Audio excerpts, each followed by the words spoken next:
জন্মের পর নক্ষত্রেরা কি মায়ের কোল ছেড়ে দূরে চলে যায়? হ্যাঁ, নক্ষত্রদের এমন একটি নার্সারি আছে যেখানে কোটি কোটি বছর ধরে তারারা খেলা করে, তারপর একে অপরের থেকে আলাদা হয়ে যায়। এটি হলো ওপেন ক্লাস্টার। ওপেন ক্লাস্টার হলো কয়েক ডজন থেকে কয়েকশো তরুণ নক্ষত্রের দল, যারা একই সময়ে জন্ম নেয়। এদেরকে কসমিক নার্সারি বলা হয়, কারণ এগুলি নতুন তারাদের জন্মস্থান। আমাদের গ্যালাক্সির সর্পিল বাহুতেই এদের দেখা মেলে। কিন্তু মজার বিষয় হলো, মহাকর্ষের বন্ধন এদেরকে বেশি দিন ধরে রাখতে পারে না। মাত্র কয়েক মিলিয়ন বছর পরই এরা একে অপরের থেকে দূরে সরে যায় এবং গ্যালাক্সিতে মিশে যায়।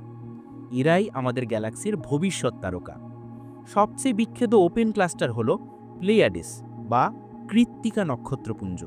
এটি এত উজ্জ্বল যে খালি চোখেই এটিকে দেখা যায়। মিল্কি ওয়েতে এমন হাজার হাজার ক্লাস্টার লুকিয়ে থাকতে পারে, যা প্রতিনিয়ত আমাদের গ্যালাক্সিকে নক্ষত্র দিয়ে পূর্ণ করে চলেছে। এই তরুণ নক্ষত্রদের গল্প যদি আপনার ভালো লাগে, তাহলে লাইক দিন। আর মহাবিশ্বের এমন আরও নতুন নতুন রহস্য জানতে বিশ্বাস স্পেস চ্যানেলটি সাবস্ক্রাইব করতে ভুলবেন না।